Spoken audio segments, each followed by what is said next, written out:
Oh, Vampire Survivors, you have an awful lot to answer for. In the Vampire Survivors genre, we go off to space with Space Mercenary Defence Force. And because this genre is already so bloated beyond excess, a bit like me and my waistline, you have to kind of think, well, how do you differentiate yourself from the crowd? And Space Mercenary Defence Force actually does. And so I give it quite a few merits for being able to do this, because there's some intriguing strategic initial thoughts when you go into a run that you have to consider so that you make your run the best that it can be. And this all comes down to ship layout. You see, your ship needs to survive a 20-minute run plus a final boss alien attack. There's various other bosses that will pop up along the way, but you need to survive, kill the bosses and not die yourself, and complete the game. And that will unlock different variants and alternative modes for you to try out. But your ship that you choose, and there's 9 to choose from as you slowly build up coins and money to unlock them, will have a very distinct layout for how you attach weapons. Some will have a central turret, others will have a turret to the front. And then you'll have various different modules that will be dotted around the edges of your ship. And that might seem inconsequential, but because weapons are largely either area attacks or homing attacks or status effect attacks, or they will be very aim and shoot attacks, depending on where you put them on a ship depends on whether they're effective. So if you put the shotgun at the front of your ship, but you're constantly having to run away from the enemies because you've not got much speed, so you can't run ahead of them and then turn around and shoot, that weapon pretty much becomes useless on the spot. Whereas if you then put, say, like exploding barrels or like mines that will drop behind you, if you put them at the top of your ship or at the bottom, they'll projectile out that way and not necessarily catch the things that are trailing behind you. And because there's so many weapons, like loads, and they all have their own individual upgrade paths as well, and can be merged together for synergy upgrades if you pick 2 that are compatible with that, you can kind of get lost by really buggering up a run by putting all of your weapons in stupid places and then going, ah! And because you can't sell anything and you're forced into a decision every time you upgrade something, you're like, oh, damn, have I really, really screwed my run? And a few of my runs have ended because of my poor choices. Now, your weapons auto-fire. You have to move around and make sure that you don't get hit by all of the different enemies that are flying in your path. The enemies are a small selection, but they are sometimes running at speed, sometimes they'll charge at you, sometimes there'll be floating eyes that will shoot 3 laser attacks at you. And then you'll have, I think it's 4 bosses. You can get unlockable mini bosses along the way too if you satisfy certain special criteria. And then you'll have a big final boss at the end, which is like a traditional shoot 'em up bullet hell style boss.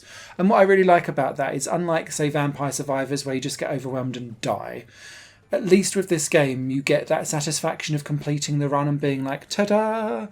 And what that then does is it gives you more coins to unlock either more upgrades for your ship so that you can change it and have slightly modified layouts of the 9 ships that you can buy, or you can unlock celestial modifiers.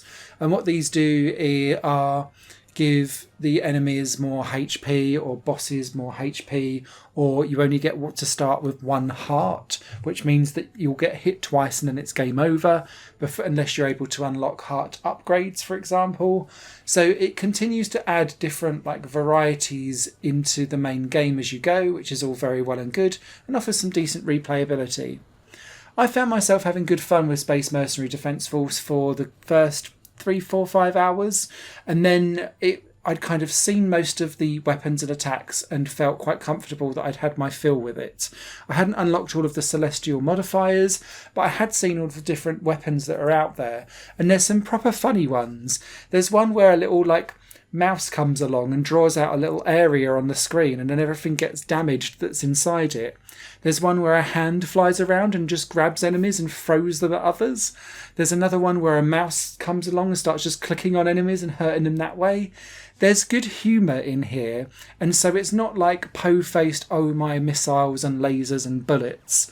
There's just stupidness going on here too, which I quite enjoyed. Alongside being able to level up just through XP, you also have the ability to do coin flips for extra bonuses. You can do slot machines to unlock, say, XP upgrades, or like a magnet that will then suck in all of the XP that's dotted around the map.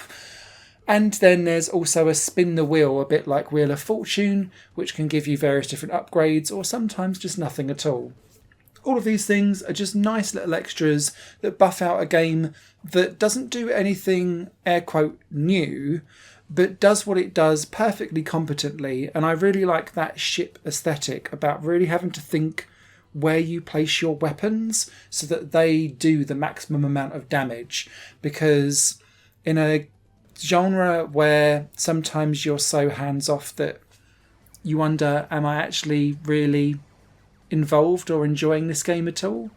I definitely felt involved with Space Mercenaries Defence Force, both from a strategic layout point of view, but also having to stay on my toes and dodging everything as the playing area got increasingly more difficult point of view. So yeah, is this for everyone? Absolutely not. But as another cheap alternative for a Vampire Survivors-like game, you can do an awful lot more worse than Space Mercenary Defence Force. Higher Plane Games is part of the Higher Plane Network, a completely independent media outlet supported by people like you. The goal is to create the best possible content that cultivates a richer indie scene for games as well as music and entertainment. To find out more and to get involved, visit patreon.com/Higher Plane Network.